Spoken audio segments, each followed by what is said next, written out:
Daniel Radcliffe used to help me get dates. Let me explain. So, I started my conversation today with Daniel. We've spoken before, but the last time I spoke with him, I didn't quite feel comfortable sharing this little piece of information because we didn't know each other. And since then, I've met him a few times and whatever. So, we're more casual now. So, I had to tell him about how when I first moved to New York City, I no longer live in New York, I live in Los Angeles. But when I first moved to New York City, I wanted to go see Broadway shows, but I couldn't afford it. And you know what? You're just going to have to wait for my conversation with Daniel to hear the rest of that story. But let me just say, I would sometimes go on dates and I would highly suggest for them to take me to a Broadway show. And in that era of New York Broadway, Daniel Radcliffe was in a particular show that featured him in very little clothing. So you can imagine how many of my dates wanted to go see that show. But just wait for the story. You're going to love it. My chat with Daniel today is so much fun. It ranges from the absurdity of that story, which I started with, which is ridiculous, to his brand new show, which is so funny. The Fall and Rise of Reggie Dinkins. He co-stars with Tracy Morgan and Erica Alexander. It's a Tina Fey. It's a Tina Fey show. It's so good. It's so funny. It's so absurd. I did not think I was going to enjoy it as much as I did. Mainly because it's about a former football player, and I'm not a football person, so I had no idea what to expect. This show is brilliant. Tracy Morgan plays, obviously, a former football player who needs help rehabilitating his image a little bit, and Daniel Radcliffe's character comes in as a director who also needs a bit of rehabilitation. And they're kind of this weird, odd couple, and I didn't think Daniel Radcliffe would work. I've seen him do comedy before, of course. I didn't think he would work in this way. Oh boy, does he work on a sitcom. He is so good. I have a feeling we're going to see Daniel Radcliffe in this show for many, many years to come. We also talked about how he's kind of become a staple on Broadway, which is something that I did not expect to happen at all. I mean, he started off, obviously, we all know how he started off as Harry Potter. And then we talked about his transition from doing Harry Potter, and he didn't want to get stuck in sort of that British film world circle. So he intentionally moved to New York to get work on Broadway. And he's done it with, of course, Equus, and he won the Tony for Merrily We Roll Along. He's literally done so much on Broadway, and now he's back on Broadway with every brilliant thing. I mean, my chat today with Daniel is fantastic. And of course, we talked about Harry Potter and the legacy of Harry Potter and how he never really wants to stop talking about Harry Potter. He's never bothered by people talking about Harry Potter. And that is something that is refreshing, I think, in a lot of ways. So I really think you're going to enjoy my chat with Daniel today. Sit back and grab a snack and prepare for a very weird intro to a conversation because I will be right back with Daniel Radcliffe. It's so nice to see you again, Daniel. Good to see you. How's it going? And it's going very well. I have to say, last time we spoke, which was a couple of years ago, for a film or something you did a couple of years ago, but I wanted to share a story with you that I didn't share with you the first time because I feel like it was too personal to share at that moment. So now that we're back, I think I can share the story. So you actually you are a huge part of my moving to New York experience, and I'll explain why. So when I first moved to New York, picture it, young homosexual, broke, really wanted to go to Broadway shows, couldn't go to Broadway shows because broke.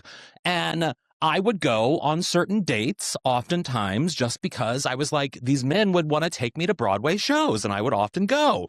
Every single homosexual in New York in that era wanted to go see Equus. I saw Equus an inappropriate amount of times, not by my choosing. All these men wanted to go see Equus, so... That's very funny. And well, look, I hope I at least got you some good dates out of it. Like, happy to have been a part of that. It's frankly embarrassing how many times I saw Equus. That's very funny. I mean, from the balcony to the front seat to the side seats, it really was just an array of what they could afford. Oh my God. Well, could you get a sense of like how loaded your date was based on where you were sitting? 1,000%, 1,000%. And it usually then determined if there was going to be a second date, depending upon where we sat. Well, that's very funny. And thank you for sharing that story with me now. That's great. I feel like it's time. Enough time has passed. No, and I can afford Broadway shows now. So I think I'm doing okay. We're both doing okay, actually. I 1000%. Well, I saw Yeah. you in Merrily We Roll Along. I've seen you on Broadway a few times now. So yes, you've definitely, you've become kind of a Broadway staple in a lot of ways. I guess, how does that feel? Lovely. I mean, it's really, really nice. It's nice that it's nice that I get to do Broadway shows now, and whenever somebody talks about like stunt casting or celebrities, they kind of go, "Oh, he doesn't count. He's here all the time," which I'm really like. That's great. Like I could not Yeah, have wished that to go better. for sure. So yeah, and to be able to come back to it throughout my career. And it's honestly, it's been the making of me as an actor, is the reality. Like coming to New York, doing Equus, then that led to How to Succeed and also to Kill Your Darlings, which filmed here. Like those things were all so important in terms of. So when I was growing up in England and doing the films there, my first movie I did post Potter was Woman in Black, which was in England, and there was a lot of the crew from Harry Potter on that movie because you simply cannot do a film in England without some crew from Harry Potter being on it because there were so many of them. And I think there's something about still being around people who knew you when you were a child that Mhm. a little bit inhibits you from growing up. And so to come to New York and to get to suddenly work with people where I'm just like, oh, you're just I'm walking in as a 19, 20, 21-year-old actor. That was really important for me, I think, in terms of like finding myself as an adult. Yeah, I mean, well, that's actually had a question. I had a question about that later, but like, I think it's so interesting how you very much, from doing Broadway to doing this new show to doing the films you've done here, you very much could have just stayed within the lane of UK actors, cinema, and stayed in that sort of UK lane. But you definitely did make a conscious decision, it seems, to, I mean, many could say go mainstream in terms of like American market, but really it sounds like it was just sort of a new challenge for you to be able to do work over here as an actor. Yeah, and I don't know, I really loved it. I loved New York really, really quickly, and I loved that, like, in New York, very quickly, the fact that I had done Broadway like, I did theater in London, but it didn't, like it didn't feel the same. It was impactful, and it was big, and it was really important for me, but it was not like, you know I remember going up to I've when I first came to New York, I went for a run in Central Park, got completely fucking lost, came out somewhere that I wasn't supposed to, had no idea where I was. And I went up to I think I saw like there was a fire engine parked by the side of the road with just some firemen like in it. And I was like, oh, they'll probably know where I am. So I went up to them and asked like for directions. And one of them was like, hey, you're doing that show about the horse, right? And I was like, yeah. And just like the awareness that New York as a city has of theater meant that because I was doing it here, I was kind of immediately something other than just Harry Potter here, and like I could Hmm. feel that, and it was really cool. So I loved working here, and yeah, and now I met a girl on Kill Your Darlings, and now I have a son who's American, and so yeah, I'm very much here now. You're very much kind of pseudo-American in a Yeah, I've got way, a green, I've which got a green card, so for as long as that means what it means, I have a green card. yes, exactly, exactly. Well, we're proud to have you. I'll say that at least. Yeah. Well, so, and in that, in thinking of that, like, you have done work that is uniquely American, particularly, I mean, for me as a sort of a fan of television, the American sitcom is a uniquely American art form. The sitcom in general is a uniquely American art form.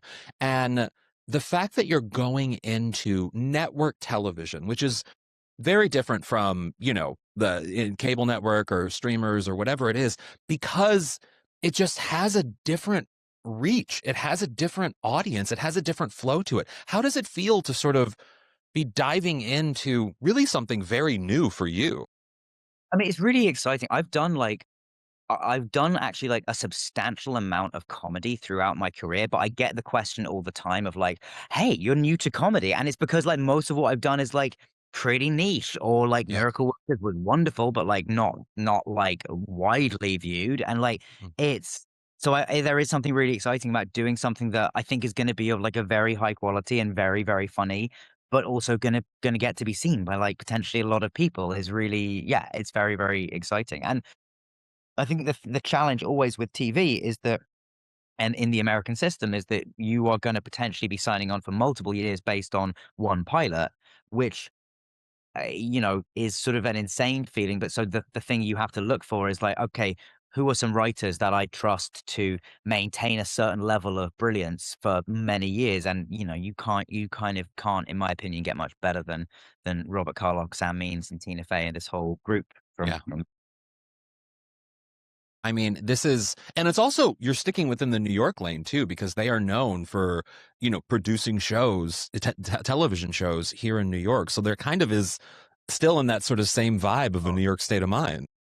the best, man. I this we filmed the show in Yonkers. It's 40 minutes from my house. I get to come home and be with my kid. Like it's a really both from a an artistic and a practical life standpoint. This show is a real dream. Yeah, for sure. Well, I mean, you have, like you said, you've worked with Robert Carlyle and Sam Means and Tina Fey before on Unbreakable Kimmy Schmidt, which was incredible. And seeing you, I mean, I've seen you, yes, you have done a lot of comedy, but like you said, a lot of it's been niche. And seeing you in their lane, which is a very unique type of comedy, they have their own rhythm to it. What is it like sort of working alongside people who have really sort of built their careers around Tina Fey, like Tracy Morgan and Robert Carlyle, and they've really sort of grown up together? What is it like joining them and keeping a pace with them? I mean, I think they and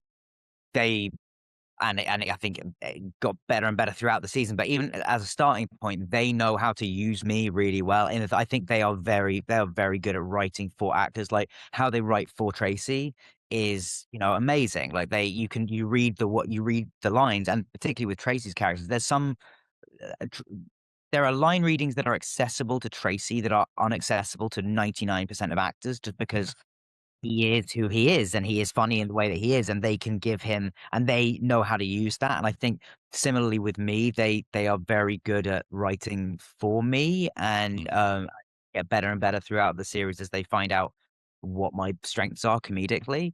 Um, but yeah, I mean, look, they ultimately they're just really nice, good people. They're a pleasure to be around, and so I from Kimmy Schmidt, and then we did an animated show, Mulligan, where I would see them in Zooms every so often, and I would always be like, "Oh man, I would love to do something like more substantial with these guys, just because I like their brains. I like spending time around these minds." And so when this script came through, I I did read it, but it was one of those where I was like, I probably could kind of not read this and just say yes because I know I'm going to say yes. There's no way I'm turning down a Tracy Morgan, Robert Carlock, Tina Fey show. So yeah, it's been but yeah, they're awesome people to get to work with. And Tracy is crazily optimistic. Tracy was running around on set being like, "We're gonna run for 10 years," and I'm like, "This is so much more optimism than I can cope with being around me." I'm like, "We are by saying this out loud, we are drawing bad luck to ourselves." So I had to counteract it by saying like, "No, no, no, we're gonna be cancelled. It's gonna be terrible." Like, I hopefully we land somewhere in the middle because I would do this show. I would do this show for many years. Well, there's so much that you just said that, like, I watched the first two episodes, and I went into it, and I should say, like, it's probably no surprise considering the Equa story that as a homosexual, I didn't know if I would enjoy a show about a former football player, because I literally was like, I don't know if this is for me. It's very much for me. It is so funny, and there are lines. Like, you're so right in that they write for the actor. I mean, there's one line that Tracy says that books are movies for the Book the brain mind, movies. which, Book the brain movies. I absolutely. I read that line and I was like, right, I can hear him saying it and it makes sense. Where yes, nobody else could say that. Yeah. yes, but then for you, in respect to you, it's what's so interesting is, and this is, I think, so interesting considering that a lot of us, I mean, you and I are around the same age, grew up with you, that you have this, your comedic voice is anxiety, is sort of having that sort of the panic meltdown, like just what you were saying about being like, no, we're going to be canceled, etc. That kind of is your comedic voice in a lot of ways. Do you feel that? I mean, a little, totally. I think I have realized that my comedic voice certainly is a lot about like speed and quickness. And I think in some ways that really is suited to this style of comedy, which is like very snappy and jokey and wordy. Like I love comedy that is based around like just a well written sentence and jokes. And yeah, and I think that there is definitely I feel like there's things about myself that when I was a teenager, I was like, oh no, I'm like panicky or like nervous, or and that's not cool. I think when you're a teenager, you're so obsessed with being like cool and stuff. And growing up and particularly doing more and more comedy, I've learned that actually like leaning into the parts of myself that are very, very uncool are actually like where most of the funny stuff is going to be coming from. And Hmm. I think I actually learned it from doing How to Succeed. Like there's something about like recognizing that whatever like natural weirdness you have, either like in physicality or in tone or vocally or expressiveness, is not something to be shied away from. It's something to be embraced. I think I was so self-conscious about how I looked as a teenager that there was a moment where I was like, well, if I just do nothing with my face and I'm not expressive at all, nothing can go wrong. So I'll just like be that. And actually like growing up as an actor has been a lot about learning about like just accepting, that your face is gonna do stuff when you are emoting or expressing stuff, and that's fine. Hmm. I mean, you're so true in that. I mean, I started in stand up, and there were times that I would go into straight rooms, for example, and do for straight crowds. And I was like, they're not going to laugh at me. They're not going to get anything that I'm doing. And then I would do it and I would get laughs. And it's because I'm leaning into sort of the differences of Right. myself within this Yeah. space because they find it funny. And it's something, and there's something reassuring about and there also it goes sort of full circle where actually there's something really cool about somebody who is fine with, looking weird or fight Yeah. like you find like that kind of the relaxation that kind of like self-acceptance can sort of lead to. Conversely, is like cooler than anybody like trying to posture as cool, which I now recognize as like the least fucking cool thing you could possibly be Yeah. doing. I have accepted I will never be cool in any Right. capacity. And So, therefore you have become cool. And that's yes. that's the paradox. Yeah. Well, so in you play someone in this show. I don't want to say directors aren't cool, but I think inherently maybe they aren't cool. I don't know. But you play a very high strung director and you've worked with a lot of directors over the years. I don't want to say is this based on anyone, but are you mining from the field of directors you've worked with for this character? Not particularly. I think I've definitely seen directors get stressed and overwhelmed by blue screen stuff. I've not seen somebody have like the meltdown that my guy has on blue screen. But yeah, I think there's definitely a certain amount of I think if anything, he's more mined from like the kind of pretentious English film bros that I might have known. Like that's definitely more of a sort of something I'm feeding off than like specific directors.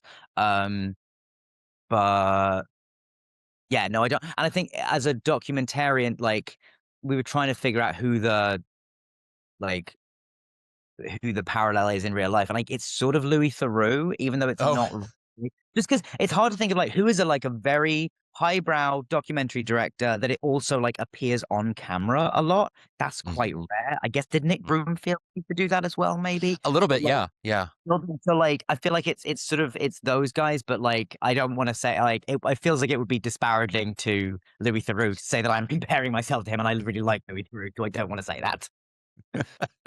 He is fantastic. Well, there is also the Tracy Morgan of it all. Like Tracy Morgan within the American landscape of comedy is a really unique individual. He's created a persona for himself that is both lovable but also undefinable in a lot of ways. And so like because he's not he's not definable, but yet he's also very much himself in a lot of ways too. And the characters are always similar, but also always different. So like when you're working with someone like Tracy, who I've met a few times, and he's a character in and out of character. So what is it like creating a story with an actor like Tracy and what is he like working with Tracy first off, but also how does he compare to sort of other actors you've worked with in the past?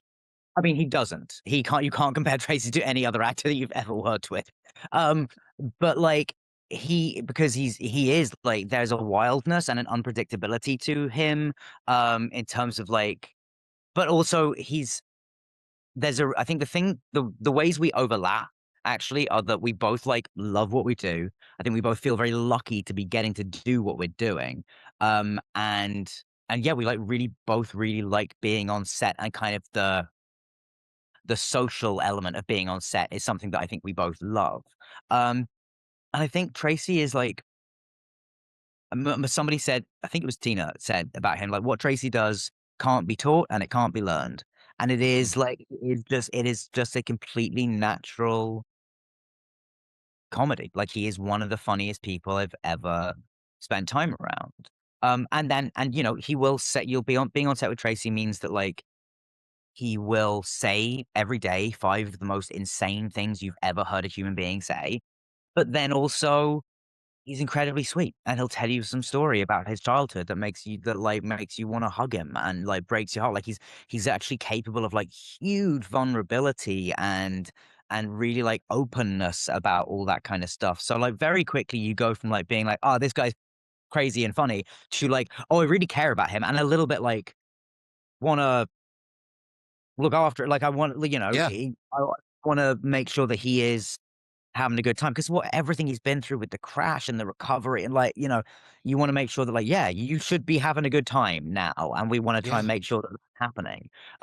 So yeah, I think initially, you know, I think obviously there's a time where you're building trust. And I think now we've gotten to a place where like Tracy knows that like, I really love him and I'm looking out for him. And, you know, if I can help in some way, whether it's either like physically in between takes, getting him something or whatever it is, then like I want to do that. So like I don't know. I think we ended up in a really like we built a really nice relationship through this first season. So if we get to make more, which I hope we do, I think we'll definitely be like picking up from there.